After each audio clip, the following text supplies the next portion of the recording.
नमस्कार दोस्तों। स्वागत है आपका इंडियन पॉलिटी लेक्चर सीरीज में।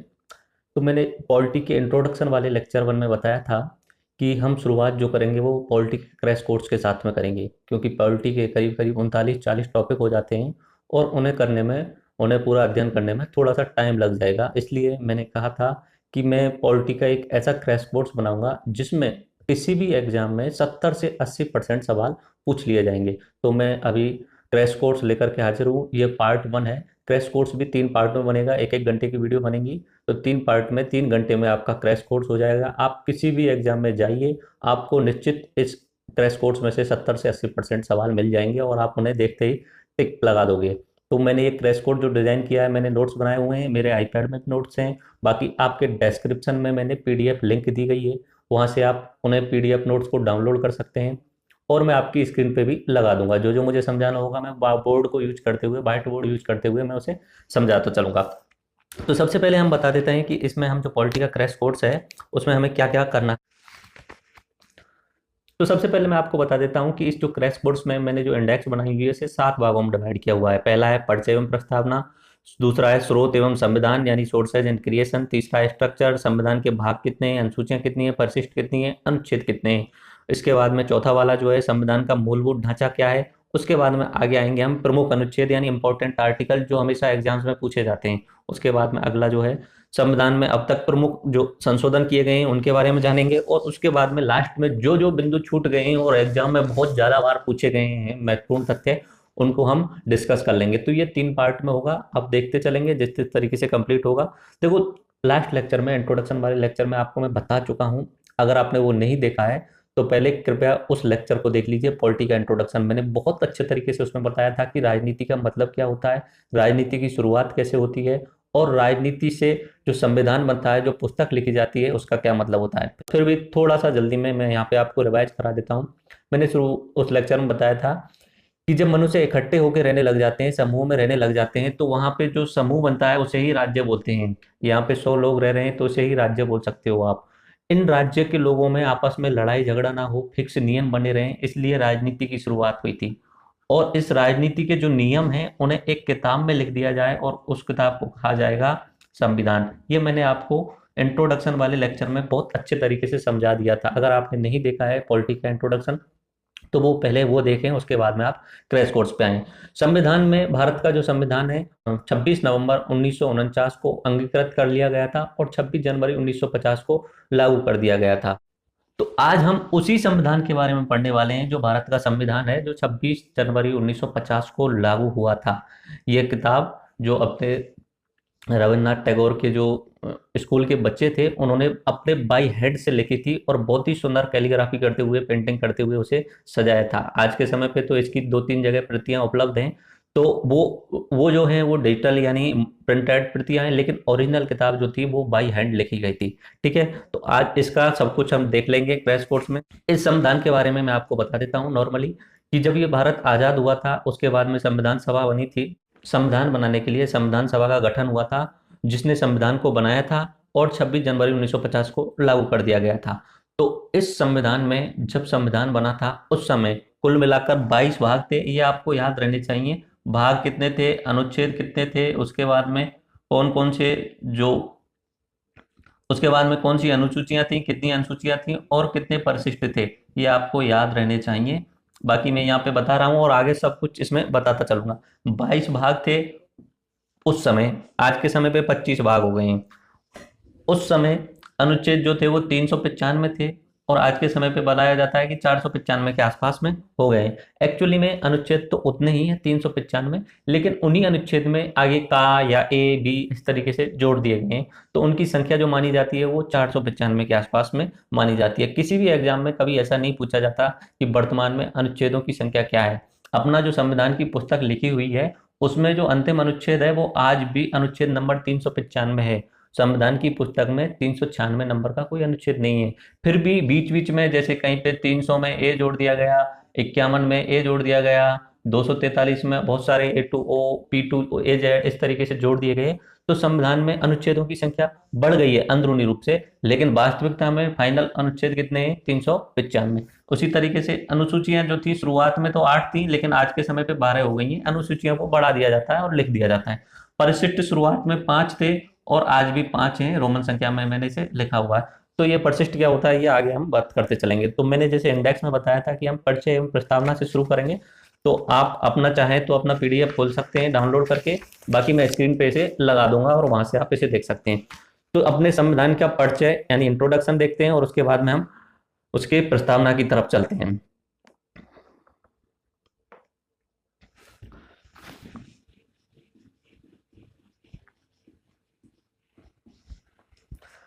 परिचय में हम संविधान की कुछ विशेषताओं को देखते हैं। सबसे पहले तो देखिए, भारत का संविधान जो है वो भारत का सर्वोच्च कानून है। पहला बिंदु आप देख रहे होंगे उसमें, Indian constitution is supreme law of India. सर्वोच्च कानून शब्द आया पहला पहला कि सर्वोच्च कानून। सर्वोच्च कानून का मतलब क्या हुआ कि ऐसा है कि हमारे भारत में सबसे ऊपर यहाँ पे एक किताब रखी हुई है जिसे नाम दिया हुआ है संविधान ऑफ भारत, संविधान ऑफ इंडिया यानी कॉन्स्टिट्यूशन ऑफ इंडिया। इसके नीचे ही सभी लोग रहेंगे, इसके नीचे ही राष्ट्रपति आएगा, इसी के नीचे प्रधानमंत्री आएगा, इसी के नीचे उप प्रधानमंत्री, मुख्यमंत्री, सब इसके नीचे आएगी, जनता भी इसके ही नीचे आएगी। लेकिन सबसे ऊपर कौन है? संविधान, सर्वोच्च कानून, supreme law of India is constitution of India. ये आपको याद रहना है। बाकी आप बहुत आसानी से समझ ही रहे होंगे कि संविधान जो है वो अपने भारत का सबसे ऊपर ही है। यहाँ से एक चीज आएगी, रूल ऑफ लॉ और रूल बाय लॉ। एक शब्द आता है रूल ऑफ लॉ और एक शब्द आता है rule by law. Rule by law, इसमें ऐसा होता है कि जैसे मैंने अपने भारत का संविधान वाला सवाल बताया है, तो यहाँ पे रूल ऑफ लॉ, कानून का राज। तो हमारे यहाँ पे 1950 में जो हमने किताब बना दी थी संविधान वाली, उस कानून का राज चल रहा है। उसको आप कानून को तोड़ मरोड़ कर पेश नहीं कर सकते। उस कानून के ही दायरे के अंदर आपको काम करना पड़ेगा। प्रधानमंत्री अपनी मनमर्जी से कोई काम नहीं कर सकता। अगर इस किताब में वो काम नहीं लिखा है जो प्रधानमंत्री को नहीं करना चाहिए, उस काम को प्रधानमंत्री नहीं कर सकता। हर व्यक्ति की, हर सरकारी संस्थान की, हर सरकारी अधिकारी की जो सीमा है वो सीमित कर दी गई है, इसमें लिखी गई है।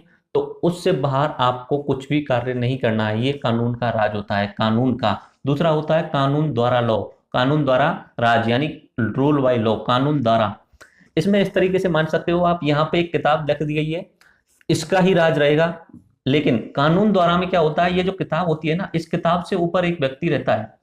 वो व्यक्ति जब चाहे इस कानून की किताब को चेंज कर सकता है। ऐसा होता है कि जैसे कि मान लीजिए चीन की बात करते हैं हम, चाइनीज कम्युनिस्ट पार्टी वहां पे सबसे ऊपर है, वहां पे कोई संविधान वगैरह नहीं है। वहां पे चाइनीज कम्युनिस्ट पार्टी के जो शी जिनपिंग है, जो करना चाहे वो कर सकते हैं। ये तो अपना भारत का एग्जाम्पल हो गया। ये मैं आपको चीन का एग्जाम्पल दे देता हूँ। तो चीन में अगर कोई व्यक्ति सड़क पर विरोध प्रदर्शन कर रहा है, पहले तो उनके कानून में लिखा हुआ है कि सड़क पर विरोध प्रदर्शन कर सकते हो, तो उस समय तक कानून के हिसाब से तो वो गलत नहीं कर रहा है। लेकिन अगर यहाँ पे बैठे हुए सीपीसी जो चाइनीज कम्युनिस्ट पार्टी है, उसके अगर किसी हेड को बुरा लग गया उसका रोड पे प्रदर्शन करना, तो सबसे पहले वो क्या करेगा? कानून को चेंज करेगा। कानून को चेंज कर सकता है तुरंत ही, कानून को चेंज कर देगा कि सड़क पर बैठकर प्रदर्शन करना गलत है और इसे फांसी की सजा दी जाएगी। कानून को चेंज किया, कानून को अपना डंडा बनाया और डंडा बना के उस व्यक्ति को सजा दे दी गई। ऐसा ही हुआ था चीन में। अपने 1989 की बात है। उस समय चीन में, बीजिंग में कुछ लोग, कुछ विद्यार्थी जो थे वो लोकतंत्र का समर्थन कर रहे थे। आप सर्च मार के देखना, थियानमेन स्क्वायर नाम से एक चीन में एक चौक है, थियानमेन स्क्वायर। वहां पे विद्यार्थी जो थे वो लोकतंत्र का समर्थन कर रहे थे और जो कम्युनिज्म जो है थ्योरी उसका विरोध कर रहे थे, अपनी आजादियों की मांग कर रहे थे। तो वहां की जो पार्टी थी उसने उन सभी स्टूडेंट पर आर्मी के जो होते हैं टैंक होते हैं वो चढ़वा दिए गए थे। उसमें करीब करीब 1000 बच्चे मारे गए थे। उस सारी चीजों को दबा दिया गया था। तो इसमें यह होता है कि कानून के द्वारा, इसमें कानून को चेंज कर सकता है आदमी, कानून को अपना हथियार बना सकता है राज करने के लिए, डराने के लिए। लेकिन कानून का, इसमें कानून सर्वोच्च है, उसके नीचे हैं सभी लोग, इसमें कानून से ऊपर हैं और कानून को अपना हथियार बना रहे हैं लोगों को चेंज करने के लिए। तो अपना भारत जो है वो सर्वोच्च कानून है और ये रूल ऑफ लॉ है। अपने भारत में रूल ऑफ लॉ है यानी कानून के द्वारा शासन है। ये आपको याद रहना है। चीन में रूल बाय लॉ है। बहुत सारे तानाशाह होते हैं वो rule by law he use करते हैं, क्योंकि लॉ उनसे नीचे होता है, वो लॉ को जब चाहे तब चेंज कर लेते हैं। तो पहला बिंदु आपको याद रखना है, भारत का संविधान जो है सर्वोच्च कानून है। भारत का संविधान 3 गुणधर्मों वाला ढांचा प्रदान करता है अपने भारत के लिए। आपकी स्क्रीन पर देख सकते हैं, यहाँ पे भारत का संविधान मैं आपको बता रहा हूँ, 3 गुणधर्म भारत का संविधान स्क्रीन पे भी आप देख लीजिए और यहाँ पे भी मैं लिख रहा हूँ। पहला गुणधर्म यह है कि मूलभूत राजनीतिक ढांचा प्रदान करेगा। कि जितनी भी राजनीतिक पार्टियां हैं वो किस तरीके से राजनीति करेंगी, किस तरीके से अपनी पार्टी बनाएंगी, किस तरीके से चंदा इकट्ठा करेंगी, किस तरीके से अपना मैनिफेस्टो डालेंगे, इस तरीके से। तो इसमें राजनीतिक सिद्धांत जो मिलेंगे वो अपने संविधान में ही मिल जाएंगे। यानी भारत एक लोकतंत्र बोला हुआ है। अब भले ही आपकी सोच कम्युनिज्म वाली है, कम्युनिस्ट वाली है, माओवाद वाली है, लेकिन अगर आपको भारत में रहना है तो लोकतंत्र को फॉलो करना पड़ेगा। आप लोकतंत्र को फॉलो करके कम्युनिस्ट पार्टी का शासन ला सकते हो, लोकतंत्र को फॉलो करके कम्युनिस्ट पार्टी का शासन ला सकते हो, लेकिन भारत के संविधान के अनुसार आप सीधा सीधा सशस्त्र विद्रोह करके कम्युनिस्ट पार्टी नहीं ला सकते। तो इसमें अपना राजनीतिक सिद्धांत बताए गए हैं, किस तरीके से भारत की राजनीति करनी चाहिए सभी राजनीतिक पार्टियों को। दूसरा, ये सामान्य नागरिकों के लिए बताया गया है कि भारत के नागरिकों के फंडामेंटल राइट यानी मूल अधिकार क्या होंगे, उनकी फंडामेंटल ड्यूटीज क्या होंगी, और उनके लिए राज्य के लिए डीपीएसपी यानी नीति निर्देशक तत्व क्या होंगे। ठीक है, तो ये दूसरा दिया हुआ है। इसमें से फंडामेंटल राइट जो है वो मनुष्य के, सामान्य मनुष्य के, हमारे तुम्हारे सभी के अधिकार हैं। पहले शुरुआत में 7 मूल अधिकार थे, उनमें से एक को घटा के अब 6 कर दिया गया है। बाकी इस तरीके से ये फंडामेंटल ड्यूटीज हैं, पहले 10 थी अभी 11 हो गई हैं। और डीपीएसपी ये अपने राज्यों को नीति निर्देशक तत्व दिए गए हैं। अपने जो राज्य हैं 29 राज्य, उन 29 राज्यों को बताया गया है कि आप इस तरीके से अपने राज्य को चलाने की कोशिश करो। राज्य नीति निर्देशक तत्व, राज्य को नीति और निर्देश दिया गया है कि आप इस तरीके से शासन चलाने की कोशिश करो, लेकिन ये जरूरी नहीं है कि उनको राज्य फॉलो करे, यानी मुख्यमंत्री, राज्यपाल वो उन्हीं को फॉलो करें, जरूरी नहीं है। वो तो बस एक तरीके से दिखाने के लिए रखे हुए हैं कि आपके पास में कोई विजन नहीं है तो कम से कम इस तरीके की दूरदृष्टि को यूज कर लीजिए। ठीक है, उसके बाद में तीसरा वाला जो है, अपनी जो सरकारी संस्थान होते हैं, उन सरकारी संस्थानों की शक्तियां होती हैं, उन सरकारी संस्थानों की उन सरकारी संस्थानों का ढांचा, कर्तव्य और शक्तियां ये इसमें बांटी गई हैं। कि जैसे कि संसद बनेगी तो संसद, अपने संविधान में लिखा हुआ है कि इस अनुच्छेद के अनुसार आपको संसद में राज्यसभा और लोकसभा बनाना है। उसके बाद में लिखा हुआ है कैसे चुनाव करवाने हैं। उसके बाद में लिखा हुआ है कि उनके कर्तव्य क्या हैं, जो अपने प्रधानमंत्री होंगे, एमएलए होंगे, एमपी होंगे, उनके कर्तव्य क्या है, वो सब किसमें लिखा हुआ है, संविधान में, अपने भारत के कॉन्स्टिट्यूशन में। तो ये 3 गुणधर्मों वाला अपना ढांचा तैयार करता है। मेरे हिसाब से आपको ये तीनों बिंदु समझ में आ गए होंगे। मैं एक एक करके पर्चे में सभी बिंदुओं को बताता जा रहा हूँ। 3 गुणधर्मों वाला ढांचा। एक्चुअली मैं तो कोशिश ये कर रहा हूँ कि क्रैश कोर्स बन जाए कम समय में, लेकिन मेरी आदत ये थोड़ी सी, मैं डिटेल में चला जाता हूँ। फिर भी मैं, आप इसे धैर्य से देखें, पहला पार्ट थोड़ा बड़ा हो जाएगा पर इससे आपको बहुत बेनिफिट होगा। आप जब भी पूरी लेक्चर सीरीज देखोगे तब सारी चीजें बहुत आसानी से समझ में आएंगी। तो अभी मैं आपको दूसरा वाला बिंदु बता चुका हूँ। यह गुणधर्म 3 गुणधर्मों वाला ढांचा तैयार करता है, यानी आपकी मूलभूत राजनीतिक ढांचा इसी से मिल जाएगा। दूसरा, अपने नागरिकों के जो मूल अधिकार हैं, अपने नागरिकों के जो मूल कर्तव्य हैं और राज्यों के नीति निर्देशक तत्व हैं, वो भी इसी में लिखे गए हैं। उसके अलावा कोई भी सरकारी संस्थान है, उसके ढांचा कैसा होगा, उसके कर्तव्य कैसे होंगे और उसकी शक्तियां क्या होंगी, ये सब के सब अपने संविधान में लिखी हुई हैं। देखिए, मूल अधिकार जो हैं वो जस्टिसिएबल हैं, यानी मूल अधिकार जो होते हैं हमारे और आपके यानी सामान्य नागरिकों के होते हैं। भारत का जो भी नागरिक है उसको बाय डिफॉल्ट जन्म लेते ही उसको कुछ मूल अधिकार मिल जाते हैं। तो 6 मूल अधिकार हैं। उनका अगर उल्लंघन हो रहा है तो आप उसके उल्लंघन के खिलाफ सुप्रीम कोर्ट में जा सकते हो। ये होता है जस्टिसिएबल यानी न्याय योग्य अधिकार होता है। तो इस तरीके से आपको याद रखना है, मूल अधिकार जो है वो न्याय योग्य हैं, उन्हें लेकर के आप कोर्ट में जा सकते हो। मूल कर्तव्य भी संविधान में उल्लिखित हैं। इंदिरा गांधी सरकार ने सरदार शरण सिंह समिति की सिफारिश पर 1975 में 42वें संविधान संशोधन के द्वारा 1976 में 42वें संविधान संशोधन के द्वारा जोड़ा था मूल कर्तव्यों को।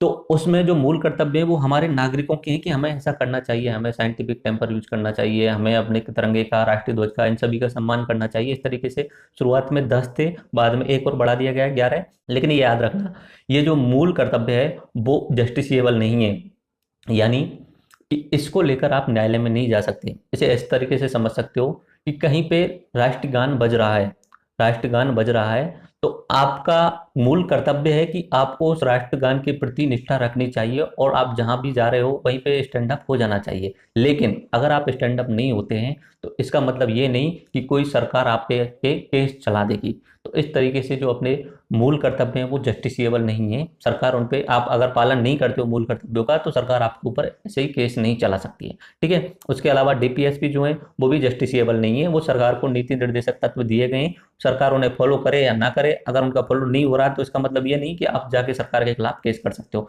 तो याद रखना, फंडामेंटल राइट जो है वो जस्टिसिएबल है। बाकी फंडामेंटल ड्यूटी और डीपीएसपी यानी अपना मूलभूत राज्य के नीति निर्देशक था, तो ये अपने दोनों ही जस्टिसेबल यानी न्याय योग्य नहीं है, सिर्फ फंडामेंटल राइट न्याय योग्य यह है। उसमें अनुच्छेद 32 में बताया गया है संवैधानिक उपचार में आगे आ रहा है, वो थोड़ी देर में तो आपको क्लियर होता चलेगा। दूसरा बिंदु क्लियर हुआ। अब तीसरे बिंदु पे आते हैं। तीसरा बिंदु है यहाँ पे विशिष्ट है और अनोखा है। अपना जो संविधान है वो सबसे विशिष्ट है, स्वी जनरस है और अनोखा है यानी यूनिक है। तो ये तो नॉर्मल सी बात है, पूरे विश्व में ही सबसे विशिष्ट है और अनोखा है। ये विश्व का सबसे लंबा संविधान है और लिखित भी है। तो याद रखना, कुछ एक जगह ऐसा होता है कि लिखित नहीं रखते। अब गुरुजी आपने तो बताया था कि लिखित होने पर ही संविधान होता है। हाँ, यही बात सही है, लिखित होने पर ही संविधान होता है। लेकिन पुराने समय पे जैसे राजा महाराजा वगैरह होते थे, तो उनके समय पे तो लिखित कुछ नहीं होता, उनकी मर्जी होती थी, तो उस समय तो संविधान नाम की कोई चीज नहीं थी। लेकिन जैसे इंग्लैंड का एग्जाम्पल देता हूँ, तो वहां का संविधान जो है वह अलिखित है।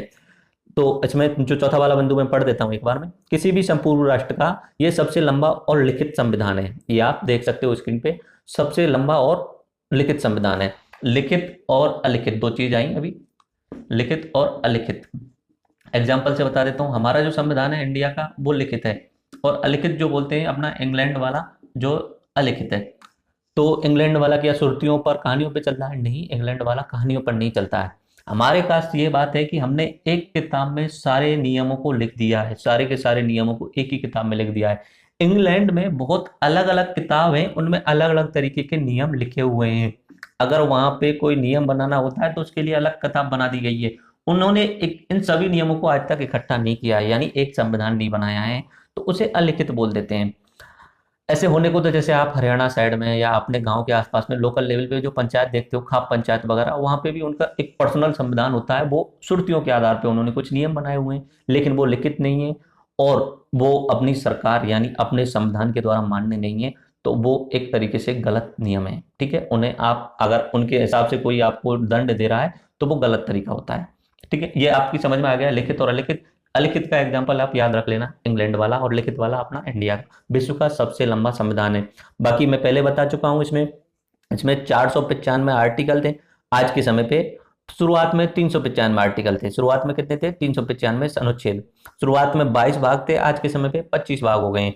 देखिए, बढ़ाया नहीं है। 22 भाग जो है वो 22 आज तक संविधान में भाग जो है वो लास्ट वाला जो भाग है ना, वो 22 भाग ही है। लेकिन बीच बीच में कहीं पे जैसे 9 भाग है तो उसमें 9 भाग में ए भाग पार्ट जोड़ दिया गया है। इस तरीके से अलग अलग जोड़ दिए गए हैं, 3 तो 25 भाग हो गए हैं। बाकी लास्ट वाला जो भाग है संविधान के अनुसार जो पुस्तक में लिखा हुआ है वो भाग 22 है। ऐसे ही अनुच्छेद का मैं बता चुका हूँ, जो अंतिम अनुच्छेद है वो 395वां अनुच्छेद है। बाकी धीरे धीरे बहुत सारे अनुच्छेद उनके अंदर जोड़ दिए गए हैं, तो मानते हैं 495 के आसपास में अनुच्छेद है, याद रखना। और अगला जो मैं बताया, 8 अनुसूचियां थी, उन्हें आज के समय पे 12 अनुसूचियां कर दिया गया है। और अपेंडिक्स यानी परिशिष्ट जो थे वो 5 थे और आज भी 5 हैं। ये अपेंडिक्स क्या होता है? अपेंडिक्स जो होता है अपने संविधान के लास्ट में, आप कहीं भी देखते होंगे किसी पुस्तक के लास्ट में कुछ एक इंपॉर्टेंट 3-4 चीजों को लिख दिया जाता है। किसी भी पुस्तक को आप पढ़ते हैं तो उसके लास्ट में 3-4 पॉइंट दिए होते हैं इंपॉर्टेंट अपेंडिक्स की। आपको ये चीज देखनी है तो सीधे उस पेज पे चल जाइए, तो उसमें लास्ट में बता दिया जाता है कि इस पेज पे आपको जाना है। तो वो खास नहीं होता, बस आप ध्यान रख लेना। अगला पॉइंट चलते हैं। अब तक हमारे संविधान को कुल मिलाकर 122 संविधान संशोधन विधेयकों के द्वारा कुल 101 बार संशोधित किया जा चुका है। यानी 122 बार कोशिश की गई चेंज करने की, उनमें से कुछ एक बार जो है वो पास नहीं हो पाए, लेकिन इन 122 में से अब तक 101 जो है वो पास हो चुके हैं और इतनी बार अब तक संविधान में संशोधन हो चुका है। ठीक है, ये आपकी समझ में आ गया होगा। एग्जाम में जो पूछा जाएगा वो इसमें नॉर्मली ये पूछ लिया जाता है कि 101वां संविधान संशोधन क्या था। एग्जाम में पूछ लिया जाएगा 100वां संविधान संशोधन क्या था और 99वां संविधान संशोधन क्या था। बाकी आगे जैसे मैंने आपको सारणी में बता ही दिया है कि मैं आपको प्रमुख संविधान संशोधन के बारे में बात करूंगा। अगले पार्ट्स में आएगा, वो तीसरे पार्ट में आएगा शायद, तो उस समय तो मैं बताऊंगा। लेकिन ये 3 आप याद रख लेना। 101वां जो है वो जीएसटी से संबंधित है, 100वां जो है वो भारत बांग्लादेश से संबंधित है, भारत और बांग्लादेश। और 99 जो था वो जुडिशरी से NJAC national judiciary appointment commission नाम से एक बनाया गया था 2015 में। उसे कुछ समय बाद में अपनी सुप्रीम कोर्ट ने नल एंड अबॉर्ड कर दिया, यानी भंग कर दिया कि तुम ऐसे नहीं बना सकते क्योंकि हमारी शक्ति का हनन है। तो ये वाला तो अभी लागू नहीं हो पाया, कैंसिल ही हो गया। बना तो दिया संविधान, लेकिन अपना सुप्रीम कोर्ट ने बोल दिया कि तुम्हें कोई अधिकार ही नहीं है हमारे में हस्तक्षेप करने का, तो NJAC कैंसिल कर दिया गया। जीएसटी आपने सुना ही है, 1 जुलाई 2017 को लागू हो चुका है। भारत और बांग्लादेश के बारे में आपको थोड़ा सा मैं बता देता हूं कि देखिए जब जैसे कि अपना ये बांग्लादेश है इस तरीके से, इसके पास में यहाँ पे ये पश्चिम बंगाल है। जब भारत आजाद हुआ था तो उस समय पश्चिम बंगाल में ऐसे छोटे छोटे से एनक्लेव बोलते हैं जिन्हें, छोटे छोटे क्षेत्र, गांव थे, जो थे तो पश्चिम बंगाल के अंदर, थे तो अपने पश्चिम बंगाल के अंदर, लेकिन उनका जो देश बनता था वो बांग्लादेश बनता था, क्योंकि उसमें मुस्लिम बाहुल्य था, छोटे छोटे। इसी तरीके से अपने बांग्लादेश में छोटे छोटे इस तरीके से बहुत सारे गांव या छोटे छोटे एनक्लेव थे जो थे बांग्लादेश में, लेकिन उनका जो देश बनता था वो अपना भारत बनता था। तो इस तरीके से इन लोगों को बहुत प्रॉब्लम आती थी, रह तो रहे हैं अपने बांग्लादेश में, लेकिन इनका देश यानी नेशनलिटी जो है वो अपनी इंडिया है। वोटिंग में प्रॉब्लम आती थी, व्यापार में प्रॉब्लम आती थी। तो अभी 100वें संविधान संशोधन के द्वारा अपने नरेंद्र मोदी जी ने और वहां की बांग्लादेश की जो अपनी पीएम है उनके साथ में मिलकर अब ऐसा किया है कि ये वाले तुम ले लो, इधर वाले हमें दे दो, बस ये वाले जो भी लोग हैं ये अपने भारत के हो गए अभी, और ये वाले जितने भी लोग हैं ये अपने बांग्लादेश के हो गए। तो ये 100वां संविधान संशोधन था। ये मेरे हिसाब से आपकी समझ में आ गया होगा। इधर वाला ये जो क्षेत्र है इधर की साइड में ये बांग्लादेश है, उधर की साइड में पश्चिम बंगाल है। तो इन्हें छोटे छोटे जगहों को बोलते हैं एनक्लेव, यानी छोटा छोटा क्षेत्र। तो ये आप याद रखना। 101वां जो है वो अपना जीएसटी से संबंधित है, 100वां जो है वो भारत बांग्लादेश से संबंधित है, एनक्लेव से संबंधित है, यानी जो भारत के एनक्लेव जो भारत में थे लेकिन थे बांग्लादेश के, अब वो भारत के ही हो गए। बांग्लादेश में जो थे लेकिन थे अपने भारत के, वो अभी बांग्लादेश के हो गए। तो ये आपकी समझ में आ गया होगा। और 99 जो NJC national judiciary appointment commission, यानी जो सुप्रीम कोर्ट करने के लिए अपनी सरकार ने एक कमीशन बनाने की कोशिश की, लेकिन सुप्रीम कोर्ट ने उसे रद्द कर दिया कि तुम्हें कोई हक नहीं है, हमारा जो कॉलेजियम सिस्टम चला आ रहा है पुराने समय से उसे ही हम यूज करेंगे। अगला चलते हैं, एफ वाला। यह वृहद यानी एक्सटेंसिव है, यानी यह तो आपको पता ही चल रहा है, 395 अनुच्छेद हैं, विश्व का सबसे बड़ा है, लिखित है, और बहुत सारे लोगों ने इसे मिलकर बनाया था। 350 से आसपास में जो अपने संविधान सभा थी उसके सदस्य थे, उन्होंने मिलकर बनाया। तो ये तो बृहद, ये तो पता ही है, सबसे बड़ा ही है। संवेदनशील है यानी सेंसिटिव है। संवेदनशील का मतलब होता है कि इसमें सभी वर्ग के लोगों का ध्यान रखा गया है, गरीब लोगों का ध्यान रखा गया है, महिलाओं का ध्यान रखा गया है, बच्चों का ध्यान रखा गया है, यानी जो अपंग है, अपाहिज हैं, उनका भी ध्यान रखा गया है। ऐसा नहीं है कि जो केवल और केवल सवाल है उसी का ध्यान रखा गया हो, पैसे वाले का ध्यान रखा गया हो, नहीं, सभी लोगों के प्रति सेंसिटिव रखी गई है कि उनका भी आपको कल्याण करना है, उनके भी आपको भलाई का ध्यान रखना है। तो ये सेंसिटिव भी है। अगला पॉइंट है इसमें ही कल्याणकारी भी है, यानी वेलफेयरिस्ट है। ये तो मैं आपको बता ही चुका हूँ, सेंसिटिव के साथ में ही वेलफेयरिस्ट हो जाता है कि समाज का जो गरीब तबका है उसका कल्याण करना है, सभी लोगों के पास में फ्री में एजुकेशन पहुंचनी चाहिए, फ्री में हेल्थ पहुंचनी चाहिए। लेकिन अब तक इसका सही ढंग से इम्प्लीमेंटेशन नहीं हो पाया है और परिवर्तनीय है, यानी ओपन टू चेंज है। ये तो आपको पता ही चल गया होगा, अब तक 101 बार चेंज हो चुका है। अनुच्छेद नंबर 368 संविधान संशोधन से रिलेटेड है। बहुत बार पूछा जाता है कि संविधान संशोधन से रिलेटेड कौन सा अनुच्छेद है, तो अनुच्छेद नंबर 368 जो है वो संविधान संशोधन से रिलेटेड है। इसके बाद हम बात करते हैं, जी पर आते हैं। भारत को अर्ध संघीय राज्य एकात्मक पूर्वाग्रह बनाता है। जो अपना आप संविधान है, भारत को quasi federal state with unitary vice. Bharat में 29 राज्य हैं, 29 राज्यों की, भारत के जितने भी राज्य हैं उनको पूर्ण स्वायत्ता भी दी गई है, लेकिन वो केंद्र के अंदर में रहेंगे। यानी संघीय है वो अलग तरीके से, संघीय भारत जो है वो क्वाजी फेडरल है, यानी भारत जो है वो राज्यों से मिलकर के बन रहा है। अर्ध संघीय लेकिन केंद्र, यानी केंद्र पर ज्यादा जोर दिया गया है, आपको राष्ट्रवादी बनाने पर ज्यादा जोर दिया गया है। तो ये आप याद रख लेना, भारत का संविधान भारत को क्वाजी फेडरल यानी अर्ध संघीय लेकिन एकात्मक पूर्वाग्रह यानी सेंटर पर ज्यादा ध्यान देता है। उसके बाद में बात करते हैं कठोर और लचीला। आसानी से समझ में आ गया होगा, कठोर भी है और लचीला भी है, तो आप बचपन से ही पढ़ते आ रहे हो। उसके बाद में बात करते हैं प्रस्तावना, जो हम आगे पढ़ने वाले हैं। प्रस्तावना भारत के संविधान का परिचय, आत्मा और कुंजी कहा जाता है। देखो, आप जब भी कोई किताब पढ़ते हो, एनसीईआरटी बेस वगैरह या कहीं भी कोई किताब पढ़ते हो, जैसे मेरा लेक्चर ही शुरू कर रहे हो, तो मैंने शुरुआत में आपको इंडेक्स बताई थी, सारणी बताई थी।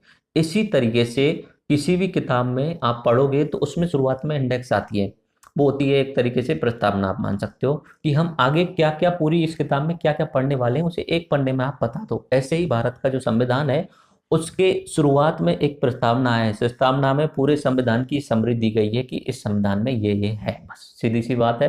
तो इसलिए प्रस्तावना को आप कुंजी भी बोल सकते हो, कुंजी यानी कि ताला बोल सकते हो। पूरे संविधान का ताला क्या हो गया? प्रस्तावना। अब संविधान की आत्मा क्या हो गई? प्रस्तावना। अगर प्रस्तावना आपको समझ में आ गई, प्रस्तावना को समझना बहुत आसान काम नहीं है, मैं आगे समझाऊंगा तब आपको लगेगा कि हाँ आज तक हमने पढ़ा तो है लेकिन इस तरीके से कभी समझा नहीं है। अगर आपको प्रस्तावना समझ में आ गई तो आपको संविधान के जो पूर्ण उद्देश्य जो बनाए थे संविधान निर्माताओं ने, वो सारा का सारा समझ में आ जाएगा। और बाकी आप लेक्चर आगे पढ़ोगे तब तो बहुत आसानी से चीजें समझ में आती जाएंगी। तो प्रस्तावना जो है वो अपने संविधान का इंट्रोडक्शन है, यानी परिचय है। प्रस्तावना संविधान की आत्मा साउल है, और उसके अलावा प्रस्तावना जो है वो कुंजी है, यानी ताला है अपने संविधान का। अगला पॉइंट देखते हैं। जे संविधान भारत के लोगों के आदर्शों एवं आकांक्षाओं को दर्शाता है। भारत के लोगों के कुछ आदर्श हैं कि हमें भारत को इस तरीके का बनाना है, और कुछ आकांक्षाएं आकांक्षाएं कि हमें ऐसा तो कम से कम मिलना ही चाहिए, इस तरीके का तो कम से कम मिलना ही चाहिए। आदर्श में और आकांक्षाओं में थोड़ा सा अंतर होता है, मैं आपको आदर्श और आकांक्षाओं में अंतर बता देता हूँ। आदर्श को इंग्लिश में बोलेंगे आइडियल, और आकांक्षा यारी ये कम से कम ये तो होनी ही चाहिए। आदर्श होता है आइडियल। आइडियल एक तरीके से दूर से देख लो, बस भगवान वाला जो रूप होता है ना, दूर से देख लो, ऐसे करने की कोशिश करनी है। पहुंच कोई नहीं पाता उस चीज तक, कभी कोई नहीं पहुंच पाता, वो आदर्श होते हैं। लेकिन कम से कम कोशिश करनी चाहिए कि भारत को एटलीस्ट वहां तक पहुंचना है। लेकिन छोटे छोटे लेवल पर आकांक्षाएं होती हैं कि भाई वहां पहुंचना तो दूर की बात है, हमें इतनी छोटी छोटी चीजें तो मिल जानी चाहिए, हमें न्याय मिल जाना चाहिए, स्वतंत्रता मिल जानी चाहिए, बंधुता मिल जानी चाहिए। तो ये आकांक्षाएं होती हैं। तो सबसे पहले अब हम ये पूरे पॉइंट हो गए हैं। अब मैं चलता हूँ संविधान की प्रस्तावना हिंदी और इंग्लिश दोनों में ही आपकी स्क्रीन पे लगाता हूं मैं। बाकी मैंने पीडीएफ में हिंदी और इंग्लिश दोनों में ही दी है। स्क्रीन पे लगाता हूं, पहले मैं हिंदी में पढ़ूंगा, उसके बाद इंग्लिश में पढ़ूंगा, उसके बाद में फिर हम संविधान की प्रस्तावना का पूर्ण रूप से विश्लेषण करेंगे। ठीक है, शुरुआत करते हैं अब संविधान की प्रस्तावना के बारे में। मैं हिंदी से पढ़ता हूं। आपकी स्क्रीन पे आप देख सकते हैं, ये आपने पहले भी देखा होगा, और आप इसे शायद देखते होंगे तो एनसीईआरटी की किताब वगैरह आती है तो उसके लास्ट पेज में यही लिखा आता है। मैं पढ़ता हूं, आप स्क्रीन पे गौर से देखिए। मैं जहां जहां बोलूं उस पर बहुत ज्यादा ध्यान देना। हम भारत के लोग भारत को एक संपूर्ण प्रभुत्व संपन्न यानी सोवरेन, समाजवादी यानी सोशलिस्ट, पंथनिरपेक्ष यानी सेकुलर, लोकतंत्रात्मक यानी डेमोक्रेटिक, गणराज्य यानी रिपब्लिक, ये पांच शब्द इधर आके देखिए आप। ये पांच शब्द जो मैंने आपको बोले हैं ये आपको हमेशा याद रहने चाहिए। पहला मैंने बोला सोवरेन, दूसरा मैंने बोला सोशलिस्ट, पहला मैंने बोला सोवरेन, दूसरा बोला मैंने सोशलिस्ट, तीसरा बोला सेकुलर, चौथा बोला डेमोक्रेटिक, और पांचवा बोला रिपब्लिक। हम थोड़ी देर बाद में इन पांचों शब्दों का डिटेल में देखेंगे क्या मतलब होता है। ये अपने पांच आदर्श हैं संविधान के। ऐसा तो कम से कम बनाने की कोशिश करना है लॉन्ग रन में, बड़ी अवधि में हमें भारत को ऐसा कम से कम पूर्ण रूप से पहुंचाने की कोशिश करना है। ठीक है, ये अपने पांच आदर्श हैं, और उसके बाद में आकांक्षा आएंगी। पहले मैं पूरा पढ़ता हूं, उसके बाद में डिस्कस करेंगे। बनाने के लिए तथा उसके समस्त नागरिकों को सामाजिक, आर्थिक और राजनीतिक न्याय, न्याय पे आप ध्यान रखना, न्याय पे आप बोला कर सकते हो अपने नोट में। विचार, अभिव्यक्ति, विश्वास, धर्म और उपासना की स्वतंत्रता, लिबर्टी, स्वतंत्रता। उसके बाद में प्रतिष्ठा और अवसर की समता प्राप्त कराने के लिए तथा उन सब में व्यक्ति की गरिमा और राष्ट्र की एकता, अखंडता सुनिश्चित करने वाली बंधुता बढ़ाने के लिए, बंधुता। तो इसमें चार शब्द आए हैं, जो अपनी आकांक्षाएं हैं वो आप इस तरीके से देख सकते हो। पहली आकांक्षा है वो न्याय, सामाजिक, आर्थिक और राजनीतिक न्याय। दूसरी जो आकांक्षा है वो अपनी स्वतंत्रता, स्वतंत्रता भी इसमें दी हुई है सब तरीके की, वो अपने मूल अधिकार में भी उसे दिया गया है। तीसरी है समता, और चौथा जो है वो अपना बंधुता, बंधुता यानी फ्रेटर्निटी। ये चार अपनी आकांक्षाएं। आगे पढ़ता हूं मैं। बंधुता बढ़ाने के लिए दृढ़ संकल्प होकर अपनी संविधान सभा में आज तारीख 26 नवंबर 1949 ईस्वी, मिति मार्गशीर्ष शुक्ल सप्तमी, संवत 2006 विक्रमी को एतत् द्वारा इस संविधान को अंगीकृत, अधिनियमित और आत्मर्पित करते हैं। ठीक है, ये मैंने आपको हिंदी में पढ़ दिया है। अब मैं इसे इंग्लिश में पढ़ूंगा, लेकिन यहाँ पे दो शब्द आई, दो अलग अलग तारीख आई है, जैसे 1949 और विक्रमी 2006। ये याद रखना। अपने विक्रम संवत में और नॉर्मल जो इंग्लिश ईयर्स, इंग्लिश कैलेंडर है, जैसे आप ग्रेगोरियन कैलेंडर बोलते हैं, याद रख लेना, आप पूछा जाता है एग्जाम में कि अपना जो इंग्लिश कैलेंडर होता है उसे क्या बोलते हैं, ग्रेगोरियन कैलेंडर। ग्रेगोरियन कैलेंडर यानी जो आज हम बोलते हैं कि 2018, इसमें हम 57 साल जोड़ देंगे, इसमें हम 57 साल जोड़ देंगे तो वो विक्रम संवत निकल के आ जाएगा। विक्रम संवत ग्रेगोरियन कैलेंडर जो हम यूज करते हैं इंग्लिश कैलेंडर, उससे 57 साल आगे है। तो 1949 में इन्होंने एडेप्ट किया है 26 नवंबर को, तो उसमें 57 साल जोड़ देंगे तो 2006। ऐसे ही आज का 2018 चल रहा है, उसमें 57 साल जोड़ देंगे। तो आप कमेंट बॉक्स में बताइए कि 57 साल जोड़ने पे आज का विक्रम संवत क्या चल रहा है। एक सवाल अभी कुछ दिन पहले आया था मेरे पास में कि सर जी ये 56वां अकाल कब आया था। 56वां अकाल आपने सुना होगा सन 1899 और 1899 और 1900, इस समय के आसपास में बहुत तेज अकाल आया था अपने भारत में, तो उसे छप्पनिया अकाल बोला जाता है। तो गुरुजी से छप्पनिया अकाल क्यों बोला जाता है? एक्चुअली में उस समय अपना इंग्लिश कैलेंडर पे इतना ज्यादा ध्यान नहीं था, लोकल भाषा में हम विक्रम संवत यूज करते थे। इसमें 57 साल जोड़ दो 1899 में, तो कितना हो जाता है 1956, वो विक्रम संवत का हो गया। तो विक्रम संवत 1956 था, इसलिए उसे छप्पनिया अकाल कहा जाता है। अब मैं इसे इंग्लिश में पढ़ता हूँ जल्दी से, देखिए आप अपनी स्क्रीन पर। Be the people of India having solemnly resolved to constitute India into a sovereign, socialist, secular, democratic republic। पांच चीज फिर दोबारा से बोल रहा हूँ, sovereign, socialist, secular, democratic republic, ये आपको क्रम ऊपर से नीचे याद रहना चाहिए। And to secure to all its citizen, and to secure to all its citizen justice, justice किस तरीके की? Social, economic and political, liberty of thought, expression, belief, faith and worship, equality of status and of opportunity, and to promote among them all fraternity, assuring the dignity of individual and the unity and integrity of the nation. In our Constitution Assembly, this 26th day of November 1949, do hereby adopt, enact and give to ourselves this Constitution। तो इस तरीके से मैंने आपको English में भी इसे बोल दिया है। अब हम इसे एक एक बिंदु को हम डिस्कस कर लेते हैं। देख लीजिए पांच आपको दिख रहे होंगे स्क्रीन पे ही। पांच तो आदर्श हैं, सोशलिस्ट, जैसे कि पांच आदर्श मैं बता चुका हूँ, सोवरेन, सोशलिस्ट, सेक्युलर, डेमोक्रेटिक और रिपब्लिक। सोवरेन का मतलब हुआ संप्रभु, संपूर्ण संप्रभु। दूसरा सोशलिस्ट यानी समाजवाद। तीसरा पंथ निरपेक्ष, पंथ निरपेक्ष। चौथा डेमोक्रेटिक यानी गणतंत्र। पांचवा रिपब्लिक, डेमोक्रेटिक यानी लोकतंत्र। पांचवा रिपब्लिक यानी गणतंत्र। ये आपको हम आगे डिस्कस करते हैं। तो अब चलते हैं, एक बार पूरा पूरा आपको मैं बताता चलता हूं। अगले पेज पे आ जाइए, पेज नंबर 6 पे। प्रस्तावना मैंने आपको पढ़ दी है, उनमें जो जो चीजें हैं उनको मैं एक बार दोबारा से रिवाइज करा देता हूं। हम भारत के लोग, भारत को इस तरीके से हमारी हिंदी का प्रस्तावना थी, और इंग्लिश में we the people of India having solemnly resolve to constitute India and sovereign, socialist, secular, democratic republic and to secure to its all citizen justice, social, economic and political liberty of thoughts, expression, belief, faith and worship. इस तरीके से मैंने आपको ये प्रस्तावना पढ़ दी है। इसमें पांच आदर्श बताए। ये पांच आदर्श आपको ऊपर से नीचे क्रम से याद रहने चाहिए।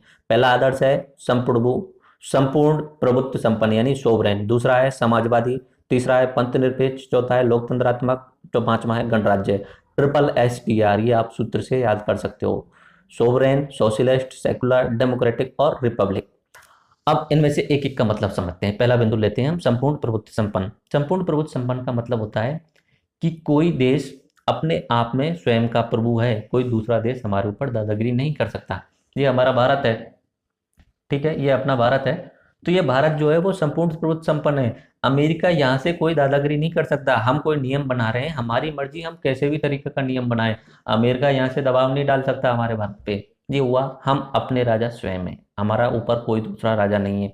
संपूर्ण प्रभुत्व संपन्न, इसमें यह भी हो सकता है कि अगर यहाँ पे कोई छत्तीसगढ़ में कोई नक्सली लोग या नक्सली गांव मिलके, एक गांव मिलके बोल देता है कि हम भारत को नहीं मानते, हम अपने आप को संपूर्ण प्रभुत्व संपन्न मानते हैं, यानी हम भी अपने आप को देश मानते हैं, तो वो एक तरीके से भारत के जो इंटीग्रिटी होती है, अखंडता का उल्लंघन होता है, तो भारत सरकार उस पर कार्रवाई कर सकती है। पर मेरा उद्देश्य आपको संपूर्ण प्रभुत्व संपन्न समझाना था, यानी कोई भी देश जो होता है वो अपने आप में स्वतंत्र होता है, उस पर कोई दूसरा कुछ भी दबाव नहीं डाल सकता। ये होता है संपूर्ण प्रभुत्व संपन्न। दूसरी बात करते हैं समाजवादी। समाजवादी का मैं आपको हिस्ट्री के लेक्चर 1 में इंट्रोडक्शन में भी सही ढंग से बता चुका हूँ, राजनीति के इंट्रोडक्शन में भी आपको मैं बता चुका हूँ। नॉर्मली दो तरीके की विचारधारा होती है, एक होती है लेफ्ट विंग, एक होती है राइट विंग, बीच में होती है कांग्रेस। लेकिन लेफ्ट विंग के पास में जो होती है वो समाजवादी। समाजवादी ये कहता है कि हमें जो सिस्टम चला रहा है उससे कोई प्रॉब्लम नहीं है, लेकिन जो निचले तबका है, जो गरीब तबका है, उनका कल्याण करना, उनके लिए उद्देश्य और योजनाएं बनाना हमारा काम है। यानी वो गरीब है तो गरीब को भोजन देना भी हमारा काम है। तो ये होता है समाजवाद। ये हमारे नेहरू जी की सोच थी। सोशलिस्ट, लेकिन उस समय लिखवा नहीं पाए वो इस बात को। तो 42वां संविधान संशोधन हुआ था इंदिरा गांधी के द्वारा 1976 में, तो उसमें ये समाजवाद और पंथ निरपेक्ष दो शब्द जोड़े गए थे। 42वें संविधान संशोधन को मिनी कॉन्स्टिट्यूशन भी कहा जाता है, छोटा सा संविधान, क्योंकि उसमें बहुत सारी चीजें जोड़ दी गई थी। ये अपनी इंदिरा गांधी ने 1976 में लेके आई थी, क्योंकि उस समय उन्हें बहुत सारे बदलाव लाने थे, अपने आप को सुप्रीम बनाना था। तो 42वां संविधान संशोधन 1976 में आया। उसके बाद में इमरजेंसी रही थी, 75 से 78 तक इमरजेंसी रही। 78 में चुनाव हुए तो इंदिरा गांधी हार गई। इंदिरा गांधी की जगह मोरारजी देसाई आए। मोरारजी देसाई ने आते ही 44वां संविधान संशोधन लेके आए थे, और 42वें संविधान संशोधन में इंदिरा गांधी ने जो जो नियम बनाए थे, मोरारजी देसाई ने आते 44वें संविधान संशोधन में उनको रद्द कर दिया था, ज्यादातर को। कुछ एक बच गए थे, जैसे कि अपना ये बात कर रहे हैं समाजवादी और पंथ निरपेक्ष वाला, ये अब भी हमारे संविधान में शामिल है। आगे भी बहुत सारी चीजें आपको आएंगी समझ में। तो मिनी कॉन्स्टिट्यूशन इसलिए बोला जाता है कि अब तक अगर सबसे ज्यादा संविधान में चेंज किए गए तो 42वें संविधान संशोधन द्वारा किए गए। समाजवाद का मतलब समझ में आया। पंथ निरपेक्ष तीसरा वाला बात करते हैं, सेक्युलर। पंथ निरपेक्ष का मतलब होता है कि जो सरकार है उसका कोई पंथ, रिलीजन नहीं है। देखो, रिलीजन और धर्म का मैं आपको बहुत अच्छे तरीके से जैन धर्म वाले लेक्चर में अंतर समझा चुका हूं। पंथ, पंथ निरपेक्ष है सरकार, धर्म निरपेक्ष नहीं है। ये शब्द जो है वो पंथ निरपेक्ष है। सेकुलर का मतलब होता है पंथ निरपेक्ष, लेकिन हमने क्या किया, समय के साथ में उस पंथ निरपेक्ष को धर्म निरपेक्ष बना दिया, और धर्म निरपेक्ष का बहाना लेकर के हमारे देश के जो बहुत अच्छे अच्छे पुराने साइंटिस्ट के द्वारा खोजी गई खोजें थी उनको दबा दिया गया धर्म का नाम लेके। जैसे कि जो गीता है, गीता का कोई पंथ नहीं है, कोई रिलीजन नहीं है। गीता एक सामान्य मानव के लिए बनाई गई है, सामान्य मानव के उद्धार के लिए बनाई गई है। लेकिन धीरे धीरे कांग्रेस शासन में, कांग्रेस का ये मुस्लिम तुष्टीकरण बोल सकते हो आप, कांग्रेस शासन में गीता, रामायण, इनमें रामायण जो है तुलसीदास वाली रामायण बहुत अच्छी है, उसका कोई रिलीजन नहीं है। गीता है तो इसमें कुछ एक ऐसे उपनिषद है, अरण्यक है, बहुत अच्छे हैं, ऋग्वेद है वो बहुत अच्छा है, उनका कोई रिलीजन नहीं है, उनका कोई भगवान से कोई रिलेशन ही नहीं है। उनका ऐसा थोड़ी है कि आप किसी की पूजा करो, ये ऋग्वेद में कहीं नहीं लिखा है किसी भगवान की पूजा करना, गीता में कहीं नहीं लिखा है किसी भगवान की पूजा करना। उपनिषद में प्योरली साइंटिफिक तरीके से तर्कों के आधार पर जो ज्ञान प्राप्त किया था ऋषियों ने वो लिखा है उपनिषदों में। लेकिन कांग्रेस सरकार का शासन रहा, मुस्लिम तुष्टीकरण यानी आप बोल सकते हो इसे अपीजमेंट बोल सकते हो, उसके कारण उन्होंने बहुत सारी चीजों को दबा दिया गया और हमारे आसपास में वो ज्ञान नहीं मिल पाया, आध्यात्मिक ज्ञान जो हमें मिलना चाहिए था। तो उसका नतीजा ये है कि हम अभी तक बहुत सारे दुखों में उलझे हुए हैं। बाकी आध्यात्मिक ज्ञान होना जरूरी है, गीता का अध्ययन करना, उससे कोई मतलब नहीं होता आप मुस्लिम पंथ के हो या ईसाई पंथ के हो या ब्राह्मण पंथ के हो।